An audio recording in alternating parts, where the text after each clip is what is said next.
There's a building on Sunset Boulevard that has seen more romance, betrayal, and power than any palace in Europe. Its walls have witnessed empires built over breakfast and destroyed by sunset.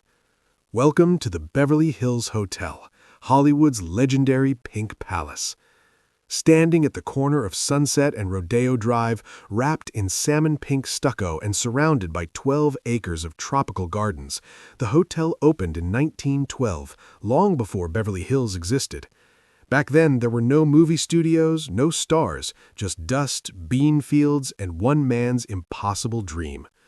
That man was Burton Green, a Michigan-born oilman who came seeking petroleum and found something far more valuable: land. Green purchased 4,000 acres known as Rancho Rodeo de las Aguas. When drilling produced nothing, he envisioned a new kind of community, a haven for wealthy Easterners seeking sunshine and status. Streets were laid along the land's natural curves, giving the area a sense of established elegance, and the name Beverly Hills was borrowed from a Massachusetts summer retreat. But to sell this dream, Green needed an anchor, a luxury hotel. Margaret Anderson, a savvy Los Angeles businesswoman, took the challenge. She hired architect Elmer Gray, who designed a Spanish colonial-inspired masterpiece, its salmon-pink walls chosen to stand out against the hills and sky. Tropical gardens of date palms, banana trees, and birds of paradise transformed the property into a year-round oasis. The $500,000 investment, about $15 million today, was staggering for a hotel in the middle of nowhere. The Beverly Hills Hotel opened its doors on May 12, 1912. Guests arrived by automobile or red car from the Pacific Electric Railway, traveling the final miles along dusty roads. Society took notice. Ranchers, oilmen, merchants, and a few wealthy Midwesterners attended the opening. Within a few years, Hollywood emerged, and the hotel's proximity to studios made it irresistible. Douglas Fairbanks was the first movie star to discover the property. Others soon followed: Charlie Chaplin, Gloria Swanson, Rudolph Valentino, Will Rogers, each drawn by one irresistible promise: privacy.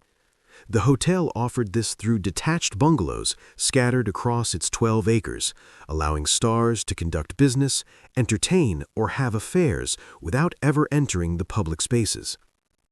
Under successive owners, the hotel grew legendary. Hernando Courtright's management in the 1940s introduced the Polo Lounge, an intimate bar that became Hollywood's nerve center. Deals were brokered over breakfast, contracts signed over lunch, and creative visions pitched over drinks.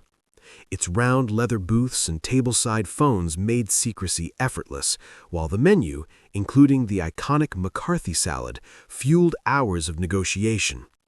Stars like Howard Hughes, Elizabeth Taylor, and Frank Sinatra lived, worked, and played within these walls, while gangsters and presidents quietly shared the same space. But the Pink Palace's discretion also concealed darkness. Affairs, illegal gambling, and drug use all existed behind its elegant facade. When it served power, silence was golden. Yet by the 1960s, Hollywood changed. The studio system collapsed. Younger actors and filmmakers preferred new enclaves, and the hotel's cultural dominance began to fade. In 1987, the Sultan of Brunei purchased the hotel, promising to maintain its legacy. At first, everything continued as before, but in 2014, the Sultan's government enacted strict Sharia laws, criminalizing homosexuality and adultery with extreme punishments. Hollywood responded with a boycott. Celebrities, human rights organizations, and activists protested, refusing to patronize the hotel. Once bustling ballrooms emptied, bungalows sat vacant, and the Polo Lounge, once the heart of Hollywood power, fell silent. The boycott's impact was profound for staff who suffered financial hardship for actions they had no control over. Yet the Sultan, protected by vast oil wealth, weathered the storm. Public outrage gradually waned, and by the pandemic in 2020, the hotel found itself battling closure like every other property worldwide. And that story deserves to be remembered. Behind the cluttered storefronts of Radio Row, something extraordinary was happening. Shelves overflowed with vacuum tubes, wires, switches, and circuit boards. Second floors buzzed with workshops where technicians performed delicate repairs by hand. Upper levels doubled as storage spaces or modest apartments. Nothing about the architecture suggested permanence or prestige, but everything worked exactly as it needed to.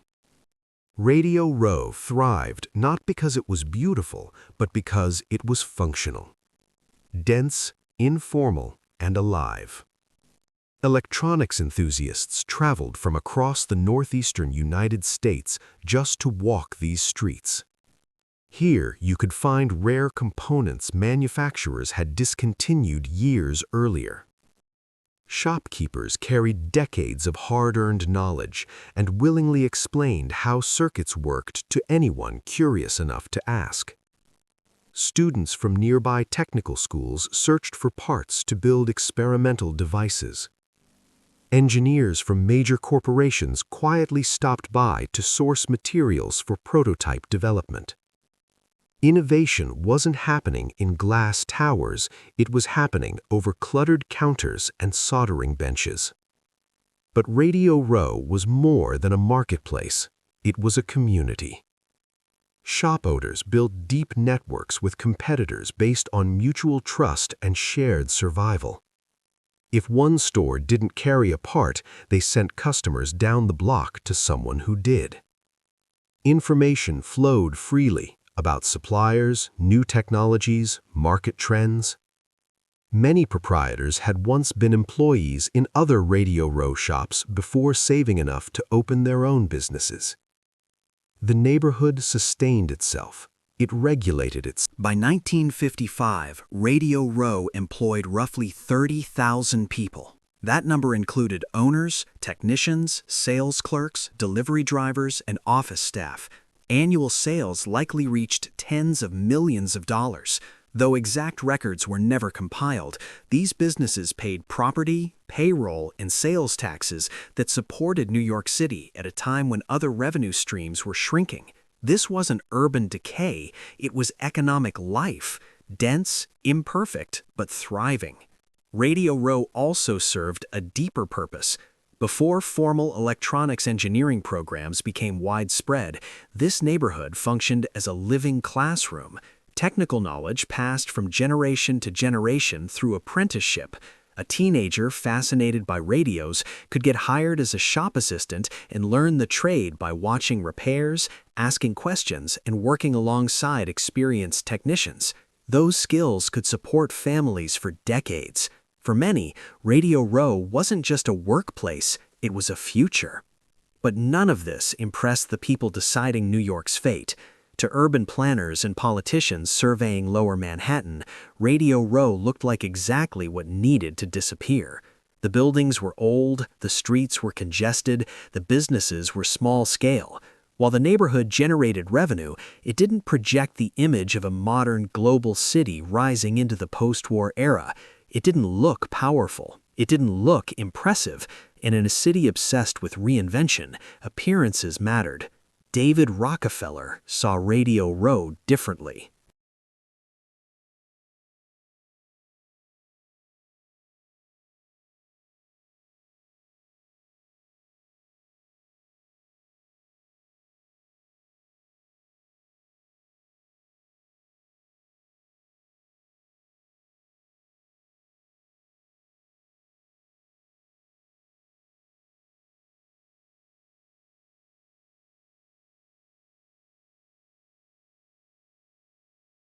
He didn't see clutter. He saw opportunity. He saw some of the most valuable land in Lower Manhattan occupied by businesses that could be relocated or erased. He saw a blank canvas. Most importantly, he saw that he had the wealth, influence, and connections necessary to act on that vision. Born in 1915, David Rockefeller was the youngest son of John D. Rockefeller, Jr. By the time he came of age, the family fortune had expanded far beyond oil into banking, real estate, and philanthropy. The Rockefellers weren't just rich, they were an American institution.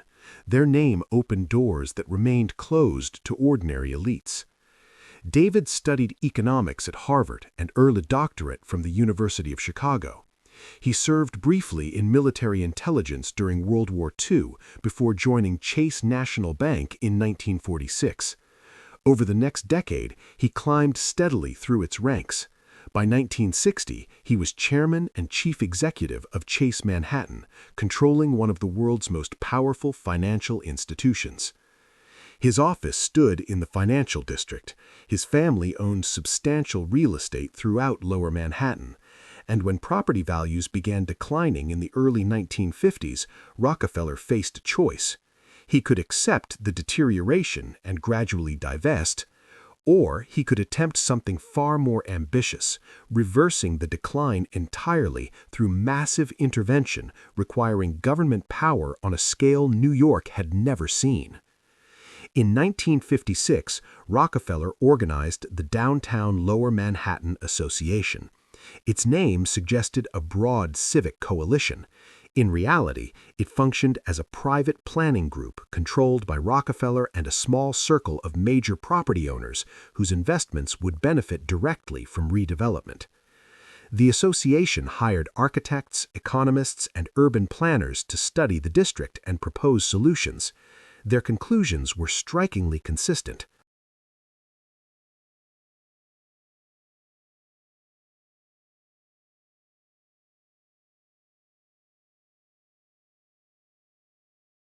Lower Manhattan, they argued, needed radical transformation. The existing buildings were obsolete. The street layout was inefficient. The district lacked a signature project capable of attracting global corporations and restoring prestige. Small businesses like those in Radio Row could never generate the rental income needed to justify modern construction. According to these studies, the only solution was wholesale clearance and redevelopment.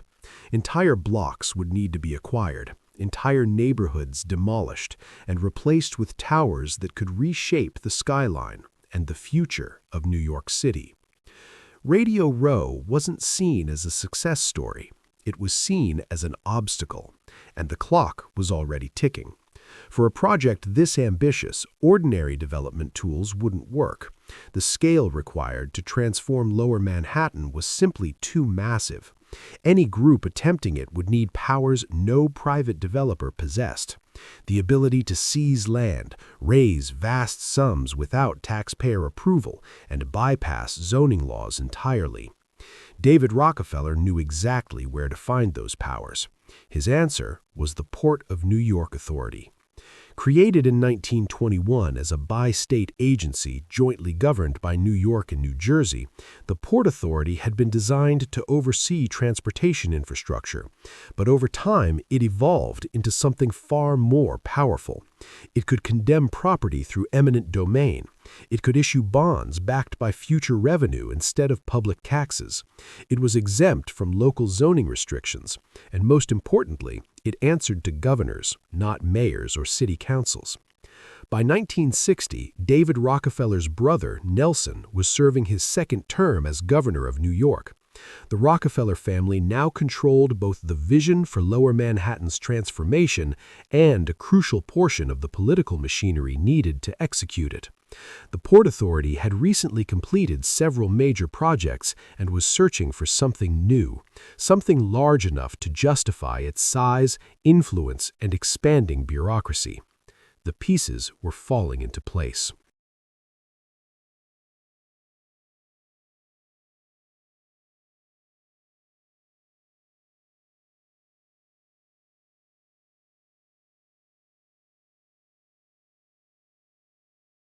The Downtown Lower Manhattan Association had identified the problem. The Port Authority offered the legal and financial tools. The Rockefeller brothers controlled the political will. All that remained was selecting the site and crafting a proposal powerful enough to overcome the resistance that would inevitably follow. Radio Row sat at the center of that map. Its 13 blocks lay directly beside the Hudson River waterfront, offering stunning views and immediate access to New Jersey through tunnels the Port Authority already operated. More importantly, the neighborhood could be framed in ways that justified its destruction. The buildings were old. The businesses were small. The area could be labeled blighted without much public outrage. Few people outside the electronics world would mourn its loss, and its 30,000 jobs could be dismissed as low value compared to the prestigious corporate employment that new development was expected to attract. By 1960, the decision had been made. Radio Row would be erased. In its place would rise a project vast enough to restore Lower Manhattan's global prestige and protect the Rockefeller family's downtown real estate investments. It would be executed by an authority that small business owners could not effectively challenge in court. The neighborhood was living on borrowed time. Each morning, shopkeepers raised their shutters, unaware of what was coming. Within months, the first public announcements would arrive. Within years, demolition crews would follow. A community that had taken decades to build would be given months to disappear. But first, there was an obstacle that no amount of influence could erase: economics. Private developers had already examined Lower Manhattan and walked away. Acquiring 13 blocks of property alone would cost tens of millions of dollars before a single wall came down. Environmental cleanup, infrastructure upgrades, and foundation work would add By 1955, Radio Row employed roughly 30,000 people. That number included owners, technicians, sales clerks, delivery drivers, and office staff. Annual sales likely reached tens of millions of dollars. Though exact records were never compiled, these businesses paid property, payroll, and sales taxes that supported New York City at a time when other revenue streams were shrinking. This wasn't urban decay, it was economic life, dense, imperfect, but thriving. Radio Row also served a deeper purpose. Before formal electronics engineering programs became widespread, this neighborhood functioned as a living classroom. Technical knowledge passed from generation to generation through apprenticeship. A teenager fascinated by radios could get hired as a shop assistant and learn the trade by watching repairs, asking questions, and working alongside experienced technicians. Those skills could support families for decades. For many, Radio Row wasn't just a workplace, it was a future. But none of this impressed the people deciding New York's fate. To urban planners and politicians surveying Lower Manhattan, Radio Row looked like exactly what needed to disappear. The buildings were old, the streets were congested, the businesses were small-scale. While the neighborhood generated revenue, it didn't project the image of a modern global city rising into the post-war era. It didn't look powerful. It didn't look impressive. And in a city obsessed with reinvention, appearances mattered. David Rockefeller saw Radio Row differently.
Even if a developer could raise that capital, the market simply wasn't there.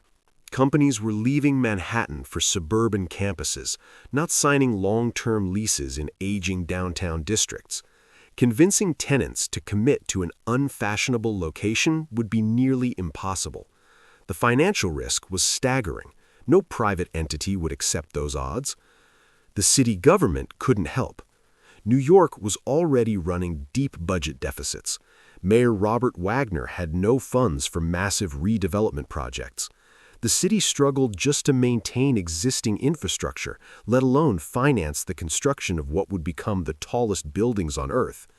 Municipal bonds might cover smaller initiatives, but nothing remotely close to what Rockefeller envisioned. That left only one institution: the Port Authority. The agency possessed access to massive capital through revenue bonds backed by bridge and tunnel tolls. It had legal powers that transcended municipal limits, and most importantly, it had a problem of its own. By 1960, the Port Authority had largely completed its original mission. The George Washington Bridge spanned the Hudson. Tunnels connected Manhattan to New Jersey beneath the river. Port facilities had been modernized on both sides. With few major transportation projects remaining, the agency risked becoming irrelevant, and irrelevance in bureaucratic institutions is fatal. Austin Tobin, the Port Authority's powerful executive director, understood this better than anyone. During 2 decades of leadership, he had transformed the agency into a quasi-governmental corporation with immense influence. But Tobin also knew that organizations either grow or die. Standing still meant losing top engineers and administrators to other agencies. It meant watching political influence evaporate as lawmakers questioned why such a powerful institution still needed such broad authority. Without a major new mission, the Port Authority's future was uncertain. The World Trade Center proposal solved all of that. It offered Tobin a massive construction project that would employ Port Authority staff for years. It promised a landmark development that would enhance the agency's prestige. And most importantly, it came with a financial structure that could theoretically pay for itself through tenant rents, requiring no... But Davis's next move nearly jeopardized everything he had rebuilt. In 1987, he sold the Beverly Hills Hotel for $200 million to a new owner whose identity sparked immediate controversy: Sultan Hassanal Bolkiah of Brunei. One of the wealthiest men in the world, the Sultan controlled an island nation rich in oil and natural gas. His personal fortune was estimated at $20 billion, and he owned palaces across Asia and Europe. Now he owned the Beverly Hills Hotel. Initially, the sale seemed promising. The Sultan pledged to maintain the property's standards, preserve its character, and reassure Hollywood that nothing would change. For several years, his promises held true. The Polo Lounge remained packed with industry executives, bungalows stayed booked, and the Pink Palace continued to embody the private, glamorous, almost mythical status it had earned over 7 decades. Yet even in this new era, the Beverly Hills Hotel remained a place of secrets. Glamour, scandal, and discretion continued to coexist behind its iconic pink walls. The hotel was no longer merely a building. It was a living testament to Hollywood itself, a refuge, a stage, and sometimes a vault of shadows. Its legacy was secure, not just as a hotel, but as the beating heart of Tinseltown, where dreams were made, deals were struck, and legends lived in whispered luxury. The iconic pink facade of the Beverly Hills Hotel continued to dominate Sunset Boulevard, a symbol of glamour, discretion, and Hollywood power. But in 2014, a storm brewed that would transform this legendary property from the industry's throne room into one of its most controversial landmarks. That year, the Sultan of Brunei's government enacted a series of laws that shocked the world. Brunei adopted a strict interpretation of Sharia law, introducing punishments that drew widespread condemnation from human rights organizations. Adultery and homosexuality could be punished by death by stoning. Alcohol consumption and pregnancies outside marriage were punishable by flogging. These laws applied not only to Brunei citizens, but to visitors, sending a ripple of international outrage.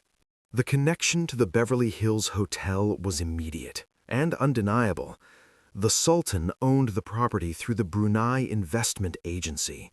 Every dollar of revenue from the hotel flowed directly into the royal treasury of a regime that had criminalized homosexuality with the death penalty.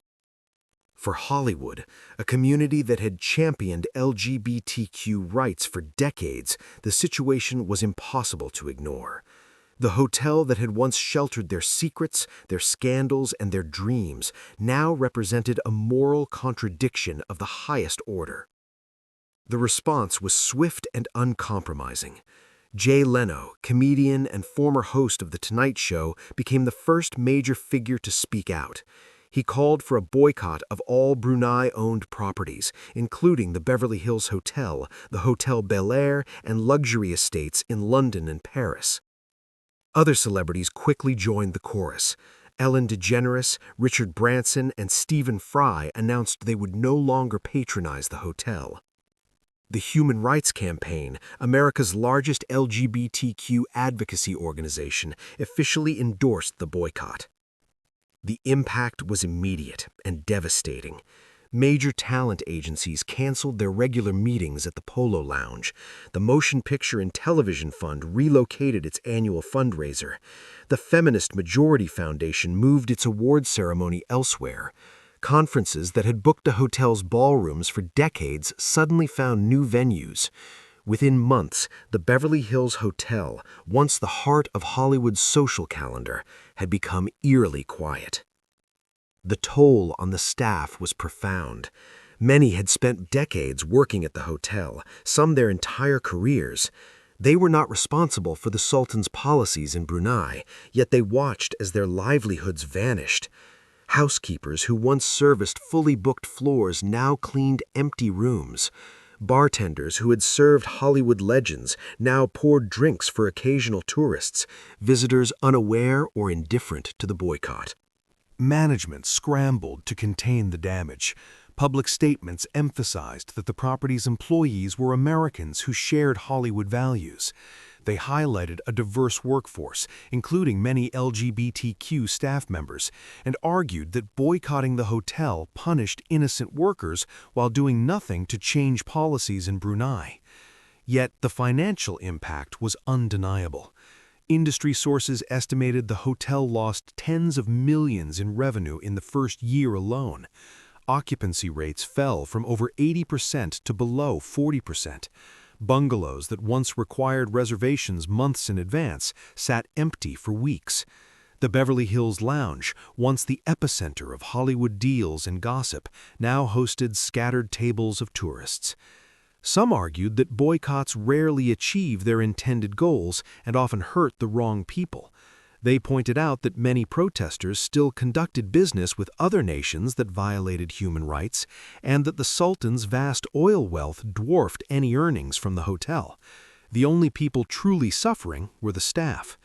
But boycott supporters countered. Principles mattered more than convenience. Hollywood had long hidden its compromises behind closed doors.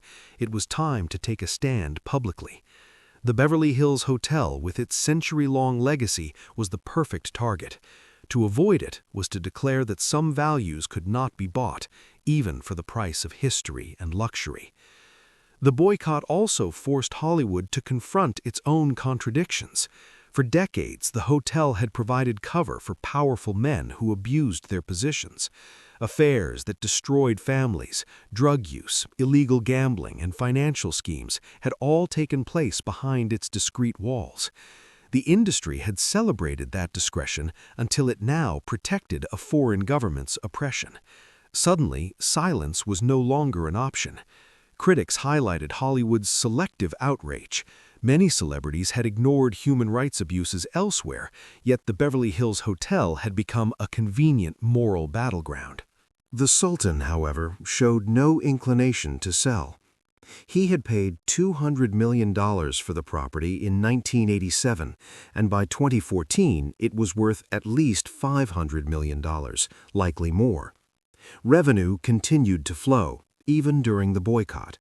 With oil riches dwarfing any hotel profits, the Sultan could afford to wait out the protests. As months turned into years, the hotel's emptiness became its own kind of monument. The Pink Palace still commanded Sunset Boulevard, and the gardens remained immaculate, yet the cultural power it had wielded for a century had vanished. The boycott reached its peak intensity in 2015 and 2016. Demonstrations took place outside the hotel entrance, activists distributed flyers to passing tourists, and social media campaigns urged travelers to stay elsewhere. The Beverly Hills Hotel, once synonymous with glamour, secrecy, and influence, had become Hollywood's most visible moral battleground. Inside, the staff tried to maintain normalcy.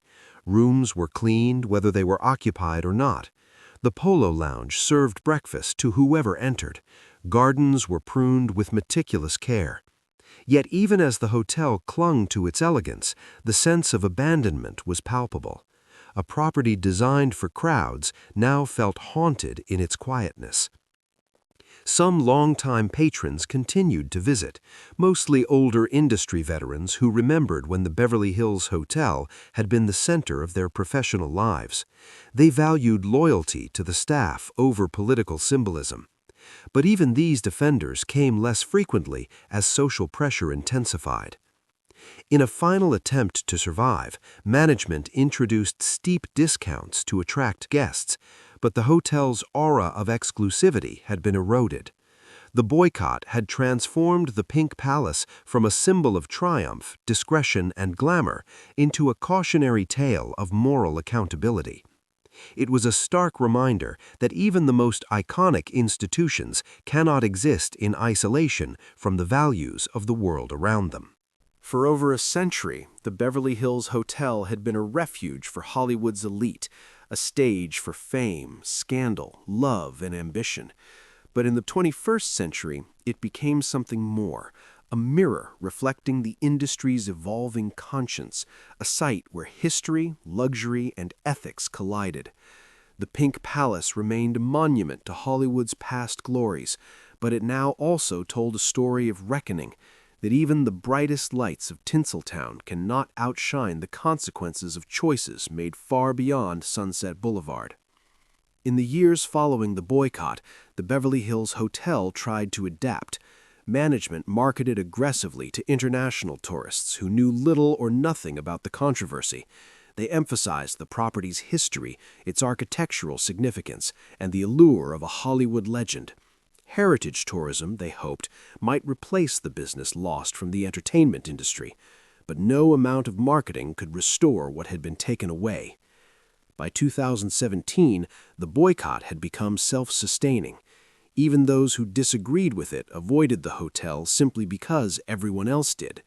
The Beverly Hills Hotel had become culturally radioactive. To be seen entering the Pink Palace was to invite scrutiny, judgment, and questions. For many, it was easier to go elsewhere than risk public criticism. The hotel's predicament raised uncomfortable questions about moral responsibility. The staff had no control over the Sultan's policies. Los Angeles management could not influence decisions made thousands of miles away in Brunei, yet they suffered the consequences of choices made by people they would never meet. The boycott punished proximity rather than culpability. Some employees quit out of frustration or financial necessity. Others stayed, clinging to hope. They had devoted decades to the property, built careers around its unique culture, and possessed expertise not easily transferred to other hotels. They waited, hoping Hollywood's notoriously short attention span and fleeting memory might offer them reprieve. The situation also exposed the limitations of celebrity activism. Many of the stars who loudly supported the boycott continued to work with corporations and governments whose human rights records were equally troubling. Film studios maintained distribution deals in authoritarian countries. Luxury brands produced goods in nations that suppressed free speech. Tech companies built infrastructure for surveillance states. And yet, the Beverly Hills Hotel, highly visible and symbolically significant, became the singular focus of outrage. Meanwhile, the Sultan showed no signs of reconsidering his policies. International criticism had no apparent effect on Brunei's laws. The boycott, which had devastated a historic hotel in Los Angeles, did not change a single statute in Brunei.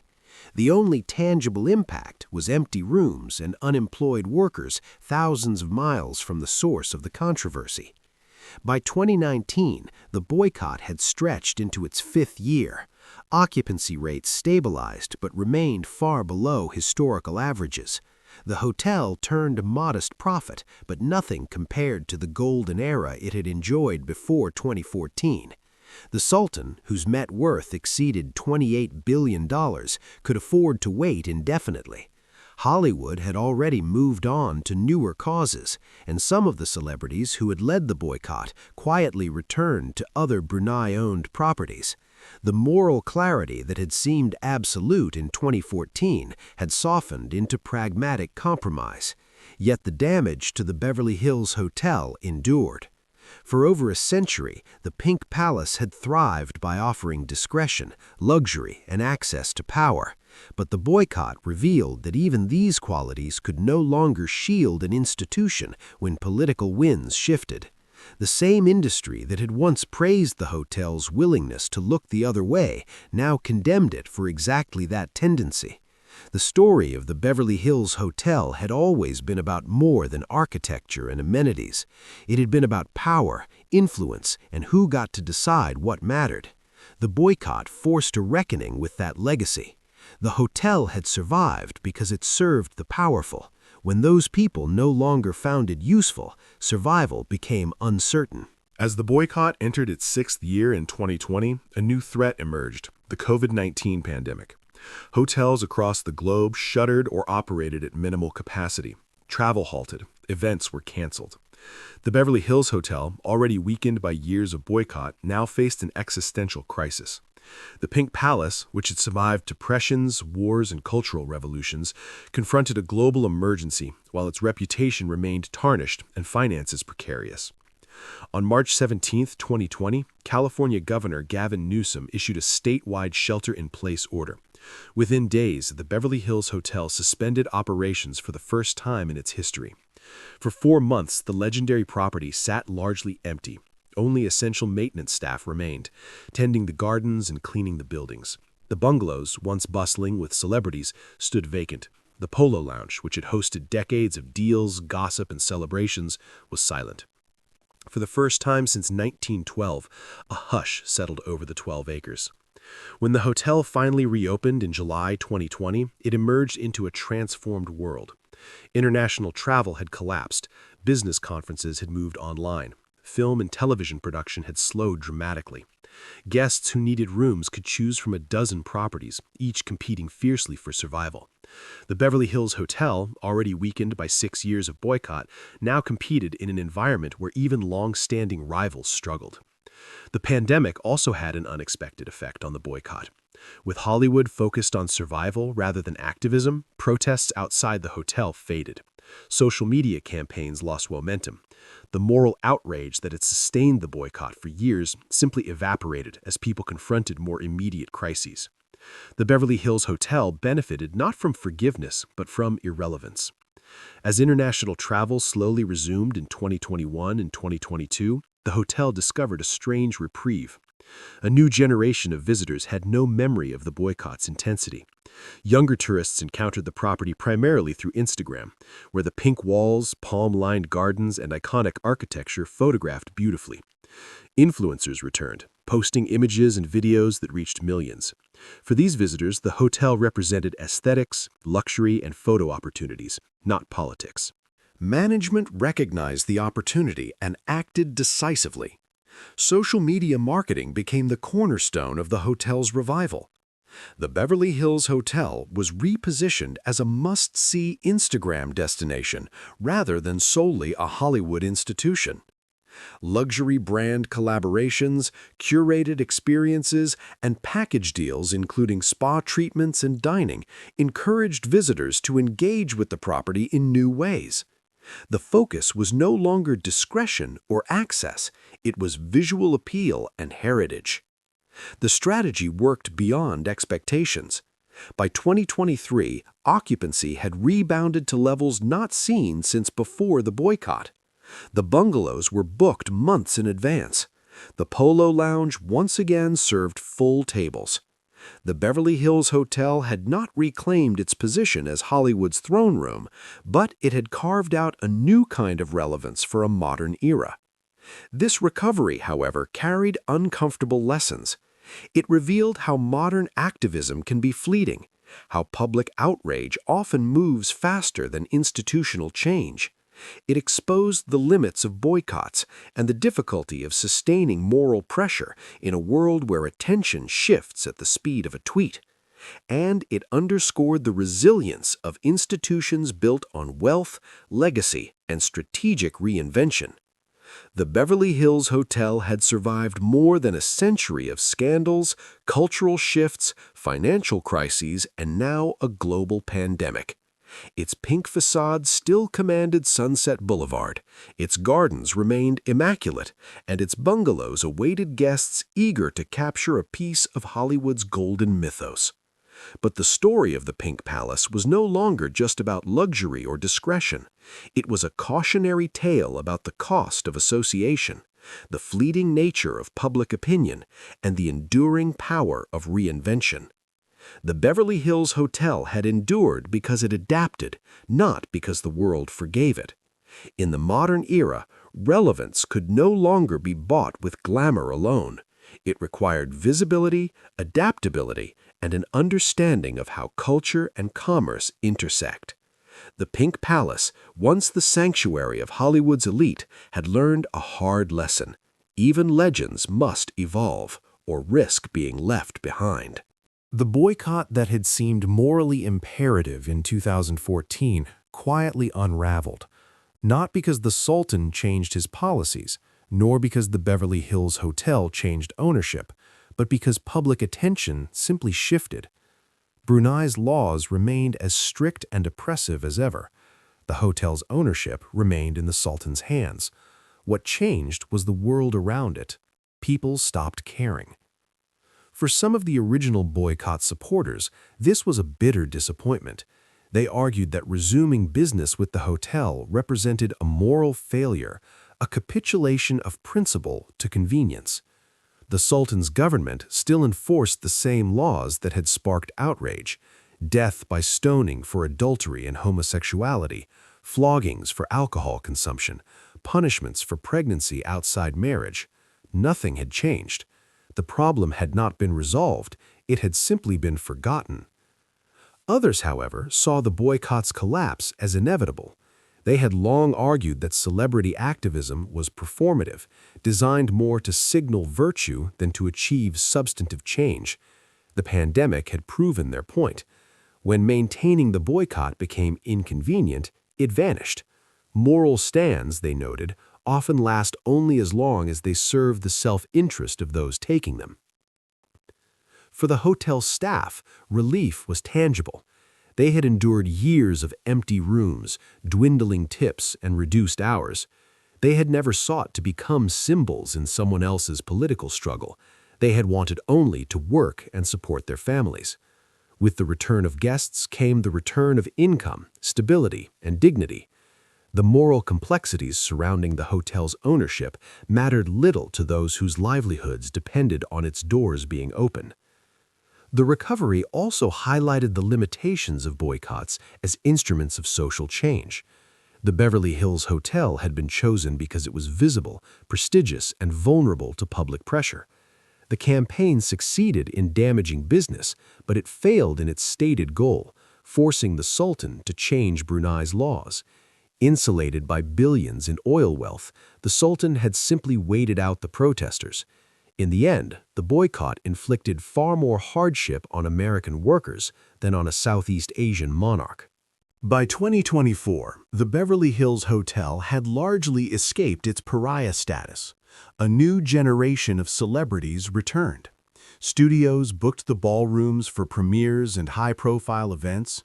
Industry executives resumed breakfast meetings in the Polo Lounge. The Pink Palace was welcomed back into Hollywood, not because anyone had forgotten the controversy, but because forgetting had proven easier than remembering. This resurrection raised uncomfortable questions about institutional memory and collective responsibility. The building had not changed. Ownership had not changed. Brunei's laws had not changed. What had shifted was public attention. The boycott's collapse illustrated a fundamental truth. Moral outrage, no matter how loud, has a limited shelf life in a culture defined by short attention spans and perpetual distraction. The hotel's path back from controversy required more than patience. Management understood that they had to rebuild the property's reputation actively while acknowledging its complicated past. Their approach was subtle, strategic, and deliberate. Silence paired with visual reinvention.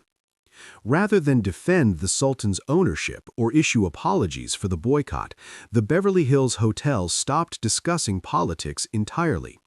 Press inquiries about Brunei went unanswered. Requests for statements were politely declined.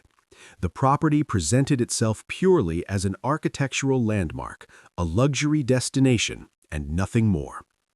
This strategy worked because it allowed guests to return without having to defend their choices publicly. The hotel also invested millions in renovations to refresh its image while preserving its storied history. The bungalows received complete interior overhauls. Modern technology was discreetly integrated throughout the property. The Polo Lounge was redesigned to feel simultaneously classic and contemporary. These changes signaled that the hotel had evolved, not legally or structurally, but culturally. Adaptation had always been central to the Beverly Hills Hotel's success. In the 1940s, it had created the Polo Lounge to serve Hollywood's power brokers. In the 1950s, it offered bungalows for stars seeking privacy. By the 2020s, survival required a different approach, becoming an Instagram destination for a generation that valued aesthetics over history. Social media became a cornerstone of the hotel's revival.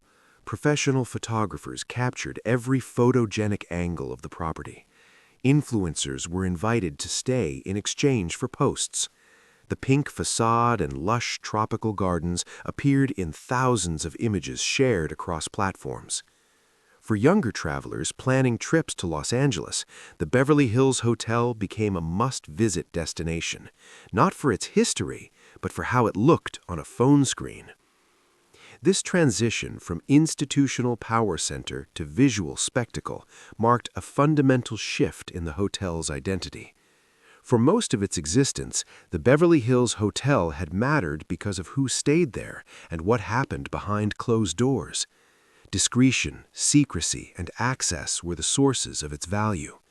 But in an era where privacy was nearly impossible and social media transformed private moments into public performances, discretion no longer carried the same premium. The hotel adapted by embracing visibility rather than secrecy. Grounds once shielded from photographers now welcomed them. The pink walls that had witnessed a century of confidential meetings became backdrops for public display. The property that had once thrived by knowing when to look away now thrived by being looked at. Some longtime industry figures lamented this transformation. They remembered when the Beverly Hills Hotel had been a sanctuary, a place where business could be conducted, deals made, and secrets kept without fear of exposure. To them, the new openness felt like a betrayal of everything the hotel had represented. Yet their complaints carried little weight. Hollywood itself had changed. The studio system that had once concentrated power in a handful of executives no longer existed. The kind of discreet, centralized influence that had made the Polo Lounge essential had fragmented into countless smaller operations. The hotel's traditional role had become obsolete even before the boycott. The recovery was also aided by a broader cultural amnesia surrounding the boycott. By 2024, many of the celebrities who had led the campaign had moved on to new causes or quietly stopped discussing it. Some had faced accusations of hypocrisy for continuing to work with morally compromised entities elsewhere. Others had realized that sustained activism requires more energy than fleeting outrage allows. The boycott faded because maintaining it demanded a focus and persistence people were unwilling to sustain.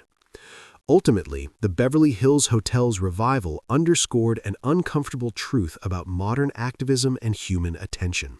Scandals, boycotts, and moral outrage have a limited lifespan. Relevance, once lost, can be regained not through apology, not through confrontation, but through careful reinvention and strategic visibility. The Pink Palace had survived more than a century of scandals, cultural shifts, financial crises, and now a global pandemic. Its gardens were lush, the bungalows restored, and the Polo Lounge lively once again. The Beverly Hills Hotel was no longer the discreet sanctuary of Hollywood's elite, nor the site of moral confrontation in global headlines. Instead, it had redefined itself as a visual icon for a new generation, proving once again that survival requires not only adaptation, but the ability to read the cultural moment and to evolve faster than the world can forget. The staff of the Beverly Hills Hotel, who had endured the boycott from beginning to end, developed their own understanding of the events that had unfolded. They had watched their workplace, a sanctuary of luxury and discretion for more than a century, transform overnight into a political symbol. They had suffered financial consequences for decisions over which they had no control. They had witnessed the intensity of the boycott, the international protests, the empty rooms, the muted halls, and finally, the collapse of the campaign itself. For many of them, this left a lasting cynicism about celebrity activism and public moral posturing. They had learned that principles were flexible. Outrage had an expiration date, and moral clarity often gave way to convenience. Survival, they realized, required patience, resilience, and the willingness to endure consequences not of their making. The hotel's survival, however, rested on one undeniable truth: its location. The 12 acres at the intersection of Sunset Boulevard and Rodeo Drive are some of the most valuable real estate in Los Angeles. Even if the building never regained its former cultural glory, the land itself would continue to appreciate, a priceless asset embedded in the city's history and geography. For the Sultan of Brunei, this meant that losing money on the hotel was inconsequential. The property's value was intrinsic and enduring. By 2025, the Beverly Hills Hotel had fully resumed operations, reaching pre-boycott levels of business. Standard rooms commanded rates of $700 per night, while the most exclusive bungalows surpassed $10,000. The Polo Lounge once again required reservations days in advance, and the ballrooms filled with industry events, gala dinners, and celebrations. On the surface, the Pink Palace had reclaimed its place in Hollywood, but the hotel that emerged from the boycott was fundamentally different. The institutional power it had wielded for decades had vanished. The cultural centrality it once commanded had shifted elsewhere.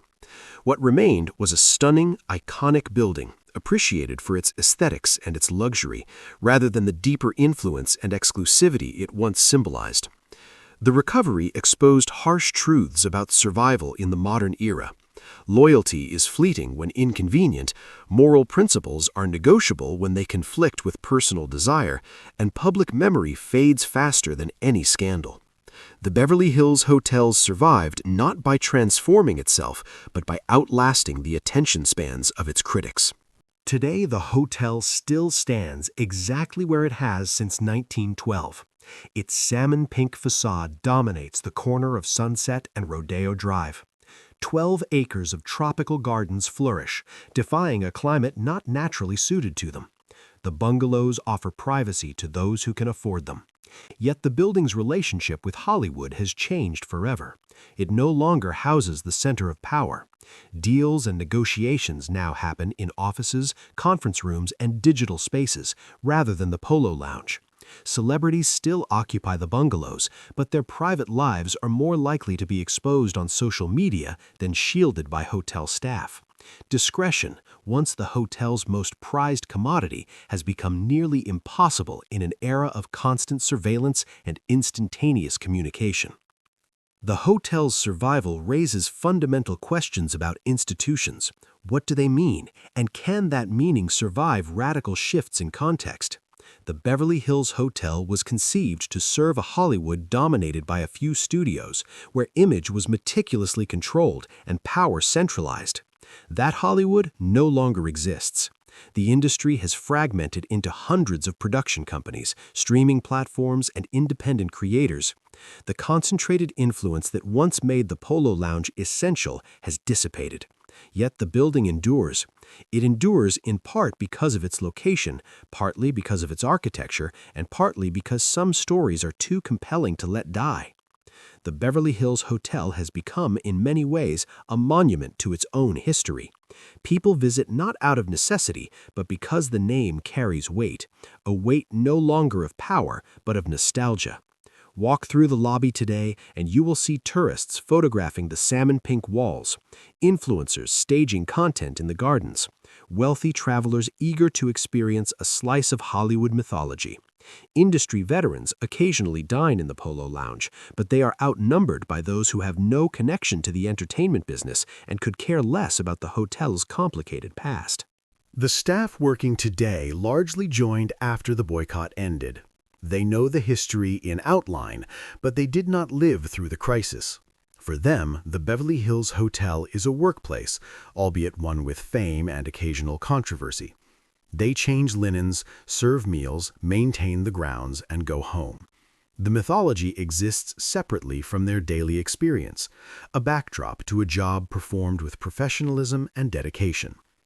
The story of the hotel forces a reckoning with complicity and responsibility. For more than a century, it protected powerful individuals who exploited that protection to conceal affairs, criminal activity, and corruption. The same industry that condemned the hotel for its ownership had once celebrated it for that discretion. The moral outrage of 2014 highlighted shifting values. Hollywood, once indifferent to the private actions of its elite, had been compelled by social movements and public pressure to demonstrate some commitment to civil rights. The Beverly Hills Hotel became a test of whether that commitment meant anything. The result was revealing. Principled enough to cause economic harm, but insufficiently durable to persist when attention wavered.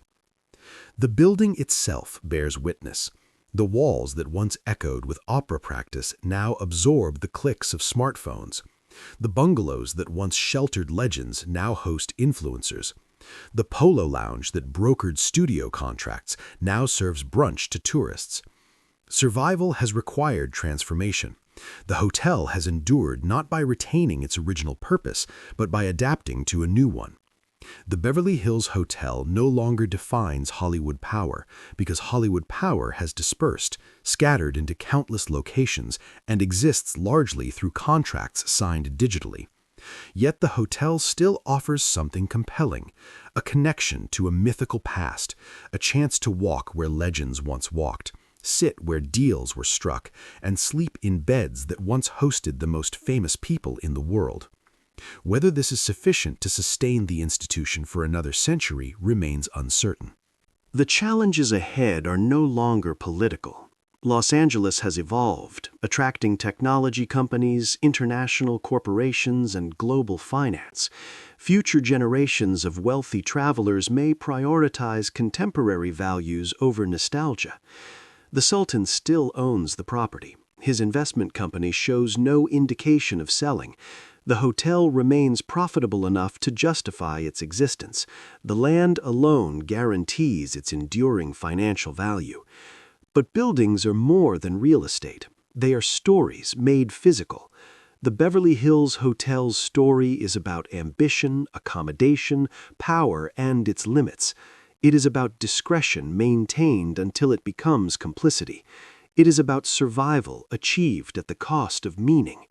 The Pink Palace is a monument to American celebrity culture in all its glamour and contradictions.